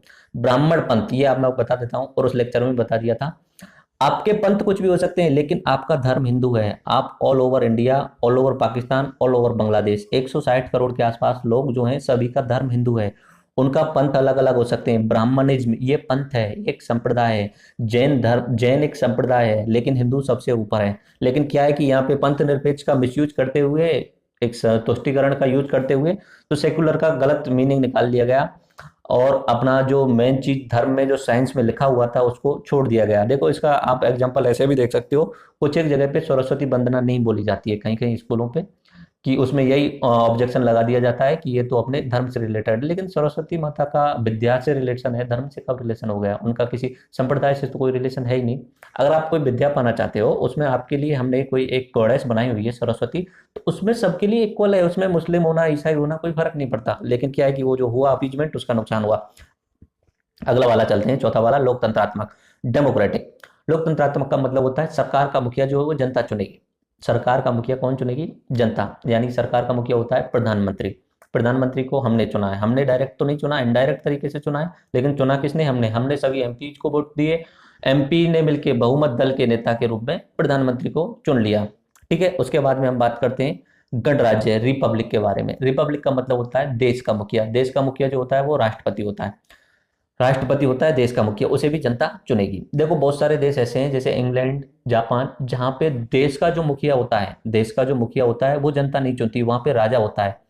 लास्ट में किसी भी नियम बनता है उस पे लास्ट दस्तखत जो होते हैं वो देश के मुखिया के होते हैं। हमारे देश का मुखिया राष्ट्रपति है, राष्ट्रपति को हमने चुना है, लेकिन इंग्लैंड में रानी है, वहां की महारानी है, वो उसे कोई नहीं चुनता है, वो अपना वंशानुगत रहती है। ऐसे ही जापान में भी एक राजा है, उस राजा को भी कोई नहीं चुनता, वो भी वंशानुगत रहता है। जापान लोकतंत्रात्मक है। लोकतंत्रात्मक का मतलब सरकार का मुखिया यानी प्रधानमंत्री लोग चुन रहे हैं वहां, लेकिन राजा यानी देश का मुखिया लोग नहीं चुन रहे हैं। इसी तरीके से इंग्लैंड भी लोकतंत्रात्मक है, डेमोक्रेटिक है, लेकिन गणतंत्र नहीं है। ये याद रखना, भारत लोकतंत्र भी है और गणतंत्र भी है।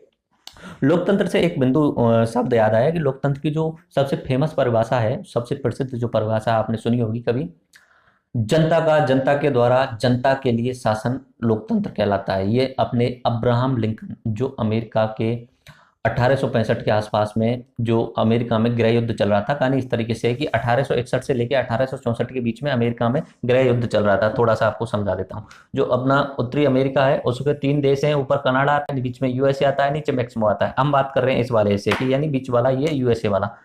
1861 से लेके और 1864 तक ये जो था वो नॉर्मली 2 भागों में बटा हुआ था। एक भाग था उत्तरी अमेरिका और नीचे था दक्षिणी अमेरिका, उत्तरी यूएसए और नीचे दक्षिणी।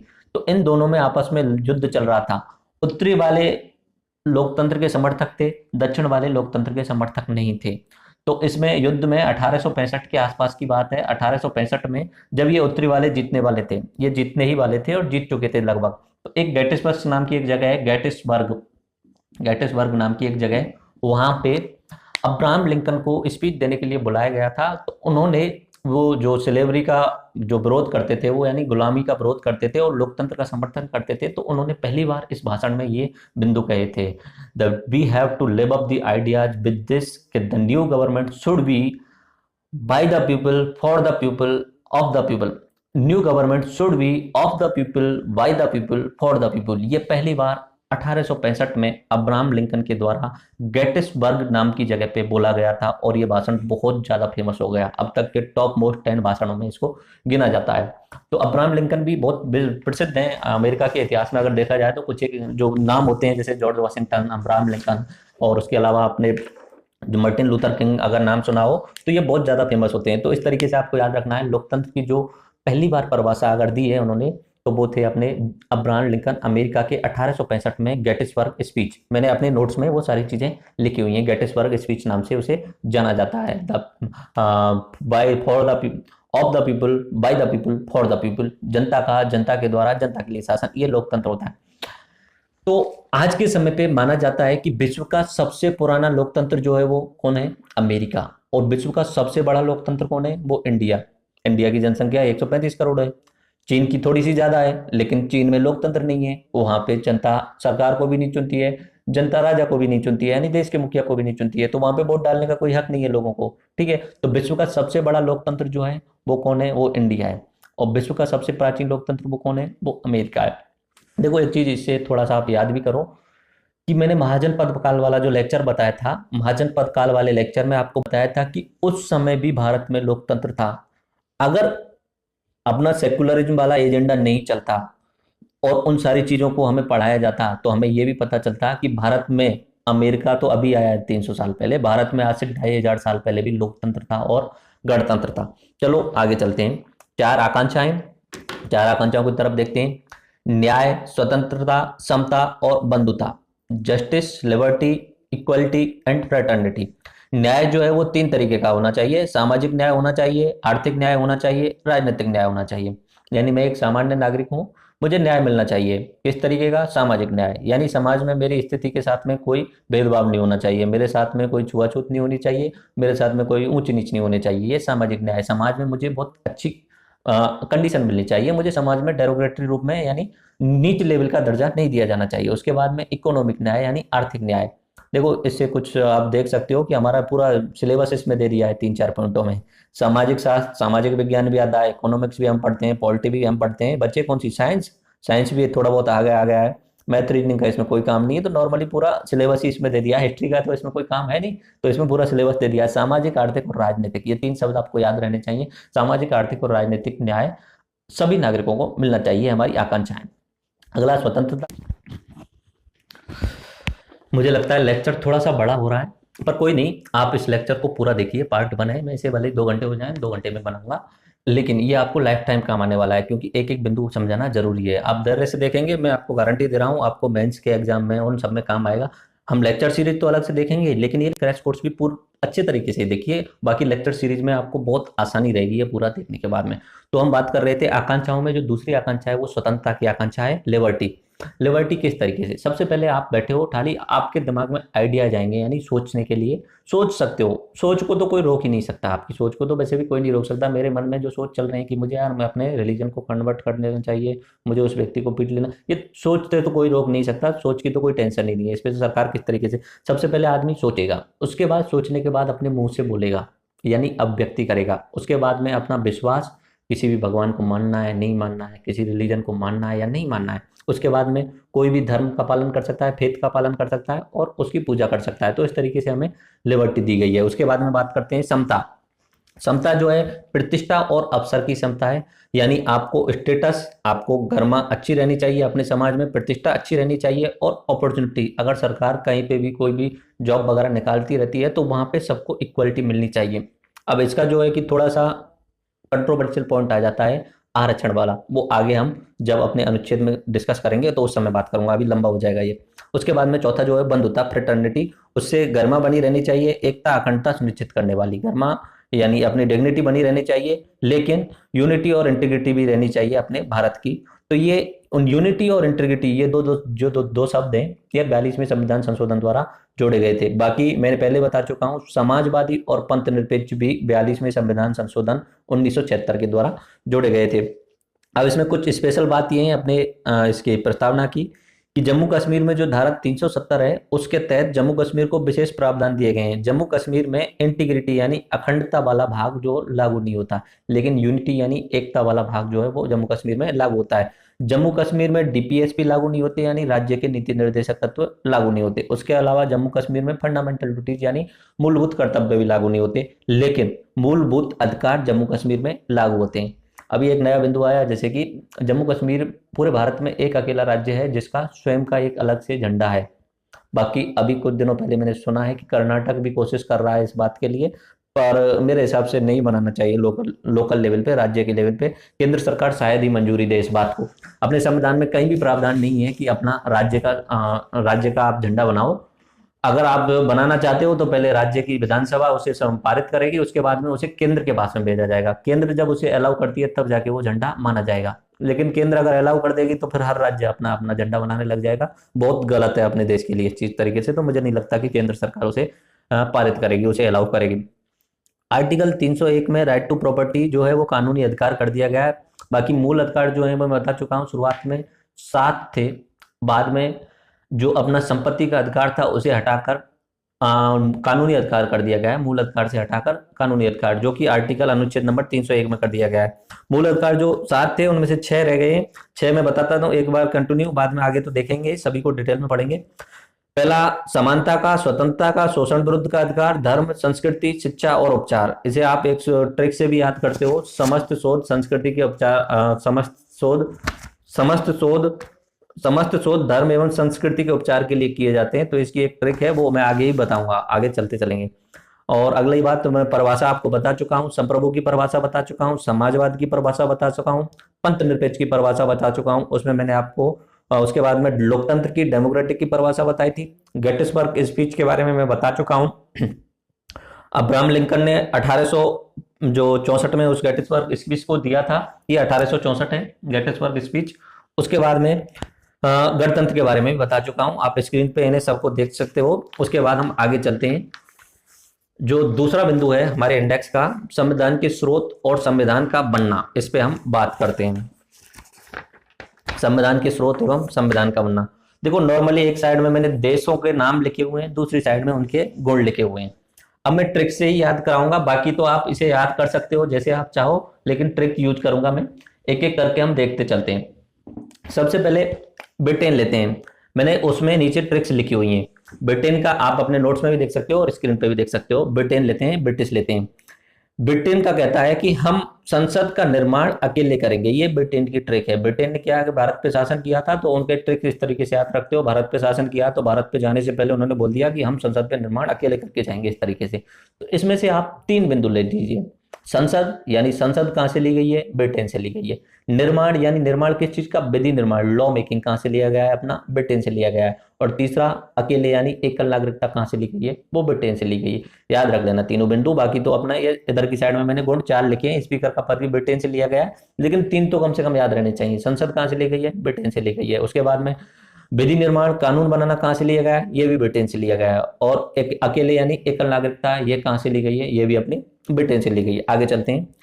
अमेरिका का संविधान, इसकी ट्रिक है। अमेरिका जो है कि थोड़ा सा पैसे वाला है और यूएन पे भी उसकी ज्यादा दादागिरी चलती है। तो वो ये बोलते रहते हैं कि हम लोगों को न्याय तथा इस तरीके से ट्रिक बनाई मैंने यहाँ पे ट्रिक बनाई है, लोगों को न्याय स्वतंत्रता दिलाना हमारा अधिकार है। यूएन वाले बोलते हैं, यूएस वाले बोलते हैं हम कि बड़े हैं तो इसलिए लोगों को न्याय तथा स्वतंत्रता दिलाना हमारा अधिकार है। तो उसमें से न्याय वाले को मैंने बोला किया हुआ है। न्याय यानी न्यायिक व्यवस्था जो कहाँ से ली गई है, वो अमेरिका से ली गई है। अमेरिका में है, ऊपर सुप्रीम कोर्ट होगा, बाकी छोटे छोटे जो राज्य हैं, अमेरिका में 50 राज्य हैं, 50 राज्यों में अलग अलग हाई कोर्ट है, लेकिन उन हाई कोर्ट के ऊपर जो है अपना सुप्रीम कोर्ट होता है। ऐसे ही अपने भारत में सिस्टम है, ऊपर से नीचे तक हायरार्की चलती है। ऊपर सुप्रीम कोर्ट है, उसके बाद हाई कोर्ट है, उसके बाद में जिले लेवल पे सेशन कोर्ट है। जुडिशियल पे मैं एक अलग से यानी अपनी न्याय व्यवस्था पे एक अलग से 1.5-2 घंटे का लेक्चर बनाऊंगा बच्चों को पढ़ाते हुए मैं, तो उसे मैं अपलोड कर दूंगा, देख लेना, आपके लिए बेनिफिशियल होगा अपने जुडिशियल सिस्टम के लिए। तो याद रखना, न्याय व्यवस्था कहाँ से ली गई है, अमेरिका से। और स्वतंत्रता दिलाना मेरा अधिकार है, अधिकार यानी मूल अधिकार भी कहाँ से लिए गए हैं, अपने अमेरिका से। तो इसलिए आप याद रख सकते हो, लोगों को न्याय तथा स्वतंत्रता दिलाना अधिकार है। तो पहला हुआ न्याय व्यवस्था कहाँ से ली गई, अमेरिका से। दूसरा, अपना अधिकार यानी मूल अधिकार कहाँ से लिए गए, अमेरिका से। बाकी शक्तियों का बंटवारा भी अमेरिका से लिया गया है।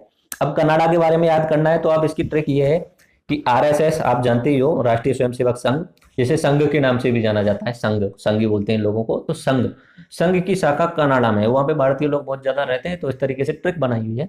तो संघ की शाखा जो है वो कनाडा में है, संघ की शाखा कनाडा में है, बस ये याद रख लो, उससे आपको याद हो जाएगा। तो संघ का कोष्टक लगा लो कि संघात्मक जो व्यवस्था है वो कहाँ से ली गई है, अपने कनाडा से ली गई है। और केंद्र राज्य संबंध भी कहाँ से लिए गए, कनाडा से लिए गए। अगला आते हैं आयरलैंड। आयरलैंड की जो ट्रिक बनी हुई है वो है, मैं छोटा सा हूँ। आयरलैंड जो है अपना इंग्लैंड के पास में एक छोटा सा देश है। आयरलैंड कहता है कि मैं छोटा सा हूँ, आपके नीति निर्देश मेरी समझ में नहीं आए, आपके नीति निर्देश मेरी समझ में नहीं आए। तो डीपीएसपी यानी नीति निर्देशक तत्व तो कहाँ से लिए गए, आयरलैंड से लिए गए। और राष्ट्रपति का चुनाव भी आयरलैंड से लिया गया। देखो अभी यहाँ पे जब बात चली है तो एक नई चीज और आपके लिए मैं बता देता हूँ। आपने सुना होगा इंग्लैंड, सुना होगा ब्रिटेन, सुना होगा ग्रेट ब्रिटेन, सुना होगा, उसके अलावा आपने इंग्लैंड सुना होगा, ब्रिटेन सुना होगा, ग्रेट ब्रिटेन और यूनाइटेड किंगडम भी सुना होगा। तो मैं आपको ये सारी चीजें आपको बता देता हूँ कि इंग्लैंड, ब्रिटेन, ग्रेट ब्रिटेन का मतलब क्या होता है। देखो अपना इधर की साइड में तो यूरोप बना हुआ है, यूरोप के पास में इंग्लिश चैनल पास करने के बाद में ये जो मैंने ब्लू पेन से बनाया हुआ है, ये जो होता है वो इंग्लैंड होता है।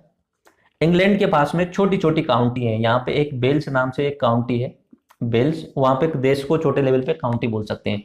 इधर की साइड में स्कॉटलैंड है। ये दो काउंटी हैं, यानी देश मान सकते हो उन्हें। ये अगर जुड़ जाती हैं तो इंग्लैंड बन जाता है, इनको जोड़ने के बाद में बन जाता है, मैं इसमें ग्रीन पेन यूज कर लेता हूं, इंग्लैंड बन जाता है। उसके बाद में ब्रिटेन, इंग्लैंड बन जाता है ब्रिटेन। उसके बाद में यहाँ पे इधर की साइड में, इस साइड में यहाँ पे एक देश है जिसे आयरलैंड बोलते हैं। आयरलैंड भी दो भागों में बटा हुआ है, एक है उत्तरी आयरलैंड, दूसरा है दक्षिणी आयरलैंड। तो जब आयरलैंड मिल जाता है इसके साथ में तो उसे बोलते हैं यूनाइटेड किंगडम। जब आयरलैंड मिल जाता है तब मिलता है यूनाइटेड किंगडम। और उसके बाद में इस इंग्लैंड के बहुत सारे छोटे छोटे द्वीप हैं पूरे विश्व में। अपने भारत पे भी जैसे शासन किया था, तो भारत भी उस समय उपनिवेश था इंग्लैंड का। भारत को तो छोड़ के चले गए, लेकिन समुद्र में बहुत सारे द्वीप हैं जिन पे अपने अपने इंग्लैंड वालों का कब्जा है। तो इन सभी द्वीपों को और इनको मिला के बनता है ग्रेट ब्रिटेन, महान ब्रिटेन। एक ऐसा था शासन जिसमें कभी भी सूर्य का अस्त नहीं होता था, पूरे विश्व पे सही शासन किया था इन्होंने। तो मेरे हिसाब से ये समझ में आएगा, ये वाला इंग्लैंड है, इंग्लैंड में हम वेल्स को और स्कॉटलैंड को मिला लेते हैं तो बन जाता है अपना ब्रिटेन। और इसमें इन तीनों में हम आयरलैंड को मिला लेते हैं तो बन जाता है यूनाइटेड किंगडम। और इसमें जो छोटे छोटे द्वीप हैं उन सभी को मिला लेते हैं तो बन जाता है अपना ग्रेट ब्रिटेन। मेरे हिसाब से आपको समझ में आ गया होगा, अब आपको इस चीज में प्रॉब्लम नहीं रहेगी। तो आयरलैंड जो है वो अलग है, लेकिन मिलाने पे उसमें यूनाइटेड किंगडम बन जाता है। आयरलैंड कहता है मैं छोटा सा हूं, आपके नीति निर्देशक मेरी समझ में नहीं आए, तो नीति निर्देशक तत्व तो कहां से लिए गए हैं, आयरलैंड से। अगला आता है ऑस्ट्रेलिया। ऑस्ट्रेलिया जो है वो हम जब क्रिकेट देखते थे 99, 2003, 2007, तो उस समय तो हमेशा ही क्रिकेट में नंबर 1 रहता था, क्रिकेट सूची में वो टॉपर रहता है। तो इस तरीके से आप ट्रिक याद कर लो कि ऑस्ट्रेलिया क्रिकेट सूची में नंबर 1 रहता है। सूची यानी संवर्ती सूची कहाँ से ली गई है, ऑस्ट्रेलिया से ली गई। अगला आता है जर्मनी। जर्मनी का नाम सुनते ही आपको कुछ समझ में आ जाएगा, हिटलर, हिटलर नाम आ जाएगा। हिटलर के समय पे बाइमर वहाँ पे बाइमर नाम से वहाँ संसद थी, तो उसमें से हिटलर का नाम समझ में आते ही आपको आ जाएगा, हिटलर लड़ाई युद्ध झगड़े ज्यादा होते थे तो आपातकाल। तो जर्मनी का मतलब हिटलर, हिटलर का मतलब आपातकाल। तो आपातकाल कहाँ से लिए गए, जर्मनी के बाइमर रिपब्लिक से।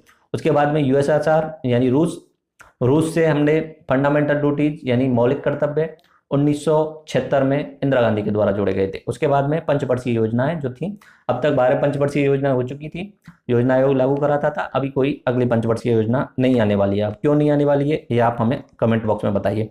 उसके बाद में बात करता हूँ दक्षिण अफ्रीका। दक्षिण अफ्रीका का क्या है कि वो हमेशा क्रिकेट में जब कोई वर्ल्ड कप वगैरह होता है तो उसमें ज्यादातर निश्चित सी बात है वो सेमीफाइनल तक पहुंच ही जाता है। वो अब नॉर्मल स्टेज को पार करके सेमीफाइनल तक पहुंच जाता है, कभी कभी फाइनल तक भी पहुंच जाता है, लेकिन आज तक कभी भी वो विश्व कप नहीं जीत पाया। तो उसका आप एक ट्रिक याद कर सकते हो कि दक्षिण अफ्रीका वालों को क्रिकेट में संशोधन करना पड़ेगा, कुछ ना कुछ तो कभी रह रही होगी जो उन्हें सुधारना पड़ेगा, संशोधन करना पड़ेगा। तो क्रिकेट में संशोधन करना पड़ेगा ये दक्षिण अफ्रीका के लिए। तो संविधान संशोधन कहां से लिया गया है? दक्षिण अफ्रीका से। फ्रांस से गणतंत्रात्मक व्यवस्था ली गई है, रिपब्लिक सिस्टम लिया गया है। और जीओआई एक्ट 1935 से राज्यपाल का पद और द्विसदनात्मक विधायिका ली गई है। अब आगे हम चलते हैं संविधान का बनना, किस तरीके से ये प्रोसेस चलती रहती है संविधान बनने की। यहाँ पे मैंने पूरी टाइमलाइन बनाई हुई है, आप पूरी स्क्रीन पे देखिए और पीडीएफ में बाद में आप याद कर लेना। देखो संविधान के बारे में पहले भी बता चुका हूँ कि संविधान जो होता है नियमों को किताब में लिखना होता है। पहले भी नियम होते थे लेकिन उन्हें कोई किताब में नहीं लिखता था। हमारे यहाँ पे राजा महाराजाओं मुगलों के समय पे कोई किताब में नहीं लिखता था। अंग्रेजों ने पहली बार आकर के सन 1773 में रेगुलेटिंग एक्ट लेके आए, उसमें कुछ नियम बनाए और उन्हें किताबों पे लिखा। तो भारत के संविधान विकास का प्रथम चरण माना जाएगा वो 1773 का रेगुलेटिंग एक्ट माना जाएगा। वो इंग्लैंड के प्रधानमंत्री ने, इंग्लैंड के मंत्रिपरिषद ने ईस्ट इंडिया कंपनी के लिए भेजा था। तो पहला दस्तावेज जो है वो अपना रेगुलेटिंग एक्ट 1773। रेगुलेटिंग का मतलब तो जानते ही हो, रेगुलेशन, कंट्रोल करना। अपना रेगुलेटर होता है, अपने पंखे को तेज या कम करना। तो इंग्लैंड वालों ने उस कंपनी को कंट्रोल करने के लिए रेगुलेटिंग एक्ट भेजा था कि कंपनी ज्यादा अगर मुनाफा कमाती है तो उसमें से कितना टैक्स हमें देना है, आपको वहां शासन करना है। तो छोटे छोटे नियम बना दिए। आपको रेगुलेट कौन कर रहा है? इंग्लैंड वाले। और किसको रेगुलेट कर रहे हैं? ईस्ट इंडिया कंपनी को। ठीक है। उसके बाद में 1857 में हमारे यहाँ पे भारत में जो क्रांति आई थी अंग्रेजों को भगाने की, वो सफल नहीं हो पाई।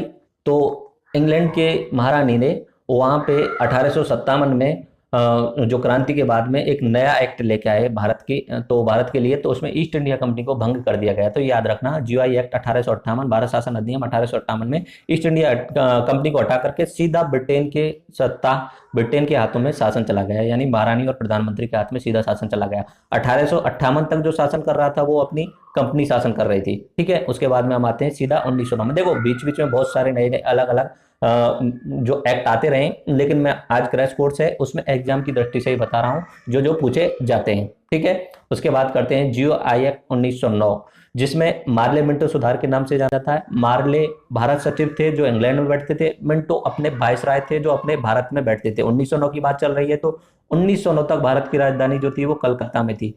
1911 में भारत की राजधानी दिल्ली की गई है, 1911 में की गई है भारत की राजधानी दिल्ली। तो 1909 में जो वायसराय बैठेंगे वो कलकत्ता में बैठेंगे। तो मिंटो जो बैठ रहे हैं वो कलकत्ता में बैठ रहे हैं, मार्ले जो बैठ रहे हैं वो इंग्लैंड में बैठ रहे हैं। उनके समय पे जो एक्ट आया तो उसे मार्ले मिंटो रिपोर्ट के नाम से नाम दे दिया गया। उसकी खास बात यह थी उसमें सांप्रदायिक पृथक निर्वाचन की शुरुआत कर दी गई थी। वहां पे छोटे जो लेवल पे चुनाव होते थे उनमें पहली बार मुसलमानों के लिए रिजर्वेशन दे दिया गया था। तो याद रखना अगर पूछा जाए, सबसे इंपॉर्टेंट है, मैं आगे 3 जो बताने वाला हूं उनमें एक एक शब्द बहुत ज्यादा इंपॉर्टेंट है, हर एग्जाम में यही पूछा जाता है। मैं बता रहा हूं इस वाले चार्ट में से आपको 2-3 क्वेश्चन तो आप किसी भी एग्जाम में सॉल्व कर दोगे, ये आप याद रखना। जीओआई एक्ट 1909 पार्लियामेंट्री सुधार, जिसमें बोला गया है सांप्रदायिक, पहली बार रिलीजन के आधार पे, धर्म के आधार पे, संप्रदाय के आधार पे जो अपना चुनाव में आरक्षण दिया गया। उसके बाद में आता है 1919 वाला जीओआई एक्ट 1919, जिसे मॉन्टेग चेम्सफोर्ड के नाम से जाना जाता है। मॉन्टेग जो है अपने भारत के सचिव इंग्लैंड में बैठेंगे, चेम्सफोर्ड जो है 1909 में अपने दिल्ली में बैठेंगे। 1909 आ गई ना, तो 1911 में तो राजधानी दिल्ली हो गई, तो चेम्सफोर्ड जो अपने वायसराय है वो अपने दिल्ली में बैठेंगे। तो मॉन्टेग चेम्सफोर्ड सुधार के नाम से जाना जाता है 1919 वाले को। इसकी खास बात 2 आपको याद रखनी है, 2 याद रखनी है, एक एक पॉइंट याद रखना है। दोनों प्रांतों में द्वैध शासन 1919 में आया और द्विसदनात्मक व्यवस्था भी 1919 में आई। प्रांतों में द्वैध शासन का मतलब यह हुआ कि भारत को उस समय तक बहुत सारे छोटे छोटे जो भारत उस समय तक अलग अलग प्रोविंशियल प्रांतों में बटा हुआ था। जैसे यहाँ पे बता देता हूँ, इसे बोलते थे यूनाइटेड प्रोविंस, यूपी को बोलते थे यूनाइटेड प्रोविंस, ठीक है, ये वाला। इसे एमपी को बोलते थे सेंट्रल प्रोविंस। इस तरीके से बहुत सारे अलग अलग प्रोविंस थे, यानी प्रांत थे, राज्य थे। 1919 में इन प्रांतों में मुख्यमंत्रियों के लेवल के चुनाव हुए और उनको छोटे लेवल पे अधिकार दे दिए गए, यानी प्रांतों में द्वैत शासन। मेन शासन दिल्ली में चलेगा, दिल्ली पूरे भारत पे अधिकार रखेगा, और यूपी वाले ऐसे यूनाइटेड प्रोविंस बोलेंगे, संयुक्त प्रांत बोलते हैं, तो वहां पे चुनाव होंगे और उनको विषय शक्तियां हस्तांतरित कर दी गई थी। तो द्वैत शासन कहाँ लागू कर दिया गया? प्रांतों के लेवल पे लागू कर दिया गया। ये प्रांतों के लेवल 1935 आते आते द्वैत शासन को केंद्र पे ले आएंगे। याद रखना, द्वैत शासन को 1935 में केंद्र पे ले आएंगे। ये दो वर्ड आपको रटे होने चाहिए, 1919 में प्रांतों में द्वैत शासन और द्विसदनात्मक व्यवस्था, यानी द्विसदनात्मक व्यवस्था, एक उच्च सदन एक निम्न सदन। जैसे आज के समय पे आप बोल सकते हो राज्यसभा और एक लोकसभा, इस तरीके से आप ये बनेंगे। तो ये आप याद रख लेना, 1919 वाला प्रांतों में द्वैत शासन और द्विसदनात्मक व्यवस्था। आगे बात करते हैं अगला 1935 वाला जीओआई एक्ट 1935, भारत शासन अधिनियम 1935। इसमें 4-5 बिंदु आपको रटने हैं, याद करने, किसी भी तरीके से याद कर लो। प्रांतों को थोड़े से ज्यादा अधिकार दे दिए गए, तो प्रांतीय स्वायत्तता इसमें दी गई। उसके बाद में केंद्र में द्वैत शासन, 1919 वाले में प्रांतों में द्वैत शासन था, 1935 वाले में केंद्र में द्वैत शासन है। उसके बाद में अखिल भारतीय संघ यानी फेडरेशन ऑफ इंडिया की शुरुआत की गई। पूरे भारत को एक करने की शुरुआत इसमें की गई। अपने राजा रजवाड़े जितनी भी देशी रियासत थी उनको भी अपने यहाँ दिल्ली में बुलाया जाने लगा नियम बनाने के लिए। तो फेडरेशन ऑफ इंडिया, ये याद रखना। सुप्रीम कोर्ट की स्थापना भी 1935 में की गई और आरबीआई की स्थापना भी, रिजर्व बैंक ऑफ इंडिया की स्थापना भी 1935 के अधिनियम के तहत की गई थी। उसके बाद 1940 में आता है cabinet mission plan. Cabinet mission plan जो होता है, नॉर्मली भारत उस समय आजाद होने के चांस लग गए थे, भारत आजाद होने वाला ही था। एक्चुअली में उस समय इंग्लैंड जो था बहुत खराब कंडीशन में था 1940 में। आगे हम विश्व इतिहास देखेंगे तब और समझ में आएगा। बाकी धीरे धीरे मैं और बताऊंगा अपनी पॉलिटी में, तब भी आपको और अच्छे तरीके से समझ में आ जाएगा। अभी छोटा सा ओवरव्यू दे देता हूं आपके लिए। 1939 से लेकर 1945 तक द्वितीय विश्व युद्ध चला था, जिसमें एक साइड में इंग्लैंड था, इंग्लैंड के साथ में यूएस भी था, और दूसरी साइड में जर्मनी, जापान और इटली थे। जर्मनी, जापान और इटली थे। जर्मनी बहुत ताकतवर था। जर्मनी ने इंग्लैंड की हालत खराब कर दी थी। जर्मनी वालों ने बहुत बुरे तरीके से मार रहे थे जर्मनी वाले इंग्लैंड वालों को, लेकिन वो तो अमेरिका का भला हो जो अमेरिका उनके साथ में आ गया। बाकी जर्मनी एक तरीके से इंग्लैंड को तबाह कर दिया था। 1945 में 1944 में चुनाव हुए थे। 1944 के चुनाव में वहां का जो प्रधानमंत्री था, जिसे पहले विंस्टन चर्चिल था, चर्चिल नाम का एक व्यक्ति था, तो वो चर्चिल जो था उसमें हार गया और उसकी जगह नया प्रधानमंत्री आ गया, क्लीमेंट एटली। क्या नाम रहा? क्लीमेंट एटली। क्लीमेंट एटली उस समय नया प्रधानमंत्री आ गया और इंग्लैंड की हालत खराब थी। क्लीमेंट एटली था जो मजदूर पार्टी का था, लेबर पार्टी का। वो इस उपनिवेशवाद को समर्थन नहीं करता था। तो क्लीमेंट एटली का भी बहुत बड़ा योगदान है, द्वितीय विश्व युद्ध का भी बहुत बड़ा योगदान है भारत को आजाद कराने में। अगर विंस्टन चर्चिल नहीं आता तो भारत थोड़ा सा लेट आजाद होता।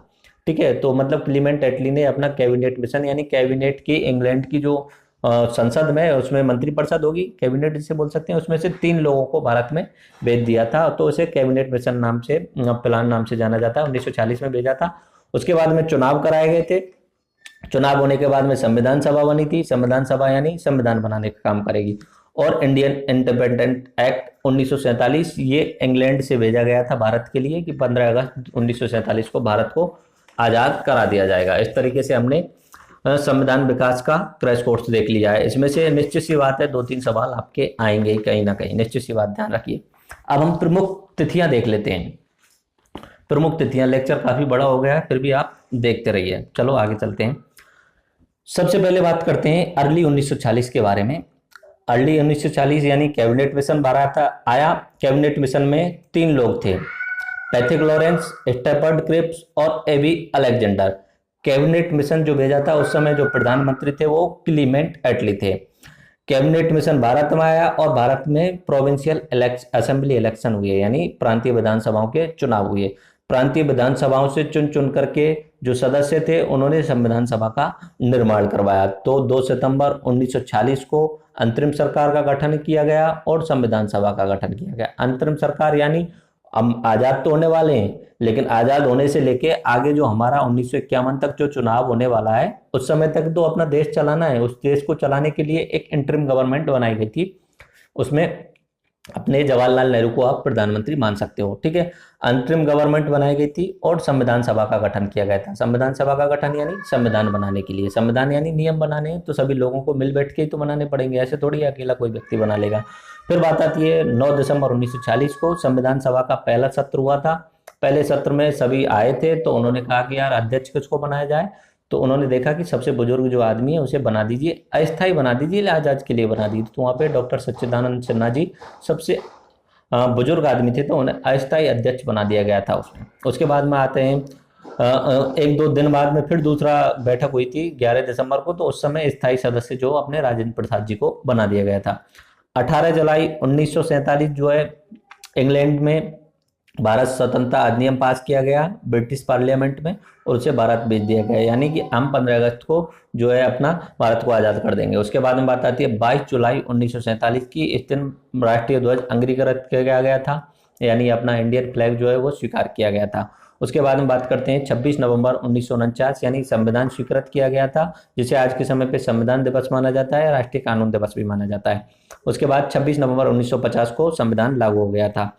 अब 26 नवंबर में ही जब बन गया है, तो 26 जनवरी को क्यों हो रहा है लागू, इतना 2 महीने लेट क्यों कर रहे हैं? इसका कारण यह था कि 1929 में, याद रखना 1929 में दिसंबर के महीने में कांग्रेस का अधिवेशन हुआ था लाहौर में, और उस अधिवेशन में कांग्रेस ने बोला था कि हमें पूर्ण स्वराज चाहिए। उस अधिवेशन में पूर्ण स्वराज का प्रस्ताव पारित कर दिया गया था, और उन्होंने बोला था, दिसंबर की बात चल रही, दिसंबर में बोला था कि हम अगले आने वाले 26 जनवरी को झंडा फहराएंगे, यानी ध्वजारोहण करेंगे, तो उस दिन अपना पूर्ण स्वराज घोषित कर लेंगे अपने लेवल पे। तो 26 जनवरी 1929 में तो रेजोल्यूशन पास हो चुका है, 1930 26 जनवरी को अपना ध्वजारोहण किया गया था। इसमें बहुत सारा कंफ्यूजन हो जाता है कि 1930 का अधिवेशन था या 1929 का अधिवेशन। जो था 1929 का, उससे आगे एक महीने बाद में ध्वजारोहण किया गया था लाहौर में अपने जवाहरलाल नेहरू के द्वारा। तो उस दिन को याद करने के लिए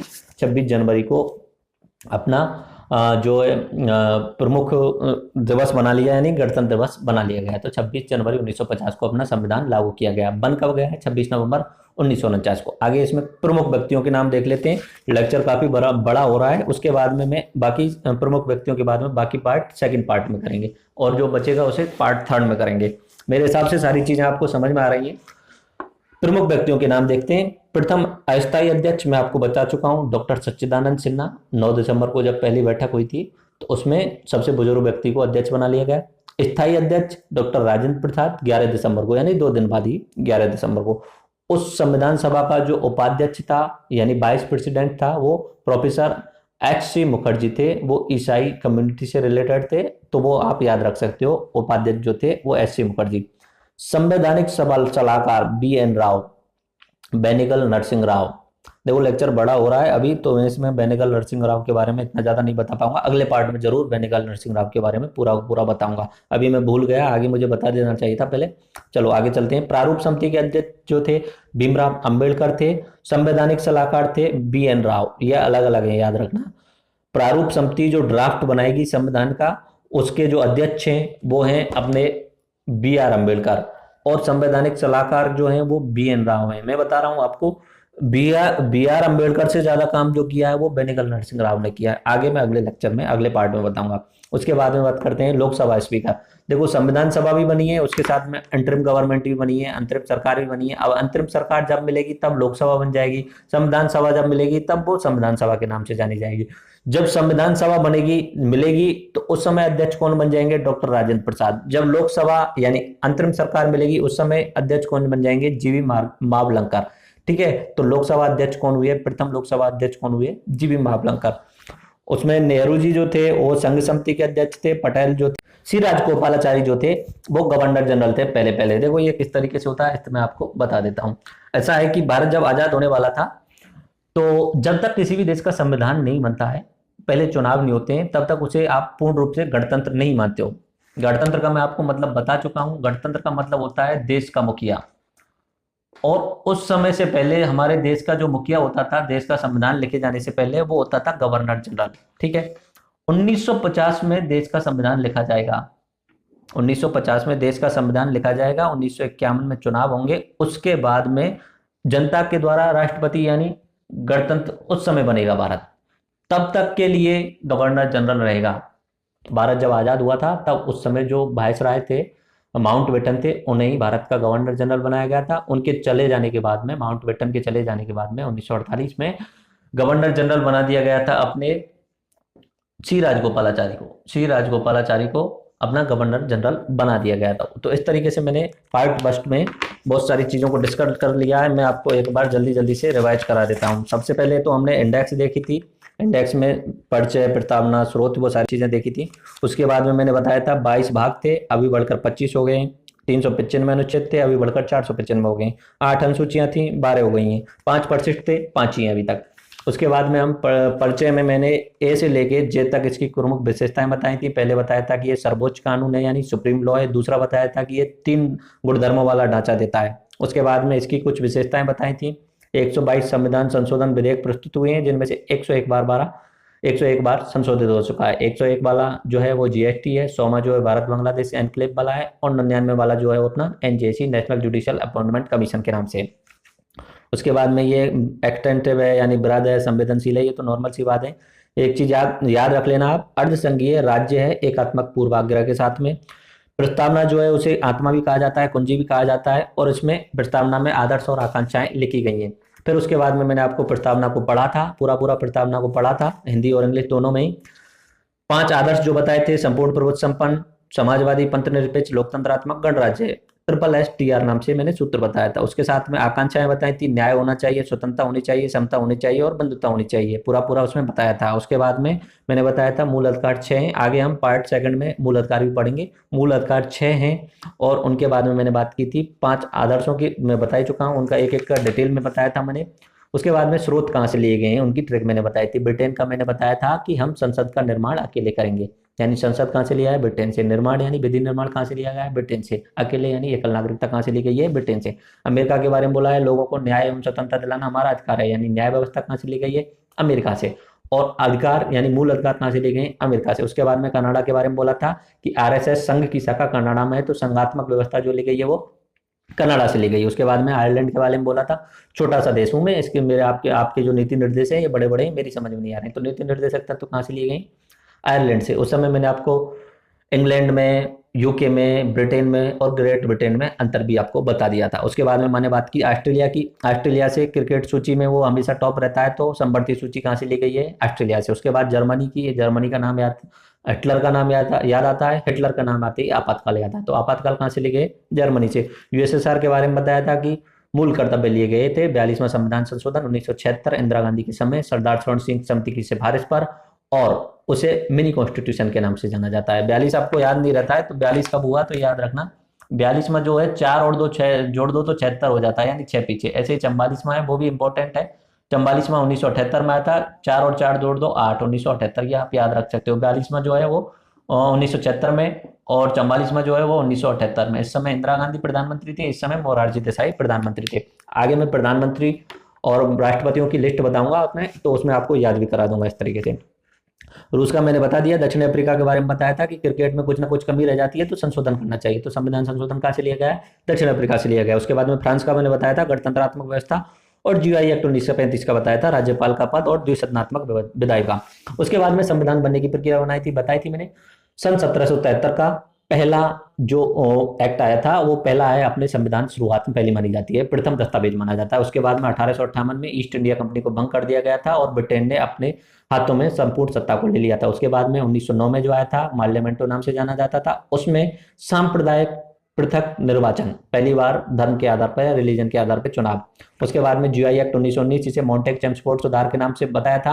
प्रांतों में द्वैध शासन और द्विसदनात्मक, प्रांतों में याद रखना, प्रांतों में 1935 में आते आते केंद्र में हो जाती है, तो 1935 वाला है उसमें केंद्र में द्वैध शासन, प्रांतीय स्वायत्तता, अखिल भारतीय महासंघ और सुप्रीम कोर्ट और आरबीआई। उसके बाद 1940 में अपना कैबिनेट मिशन आया। उसके बाद संविधान सभा बनी और भारत स्वतंत्रता अधिनियम 1947 में। उसके बाद में कुछ डेट्स बताई थी, वो अभी तुरंत ही बताई है। कैबिनेट मिशन में 3 नाम बताए थे, पैथेक लॉरेंस, सिट्टापट क्रिप्स और एबी अलेक्जेंडर। उसके बाद में कुछ व्यक्तियों के नाम बताए थे, वो अभी आपको बताए, तो वो आपको याद होंगे।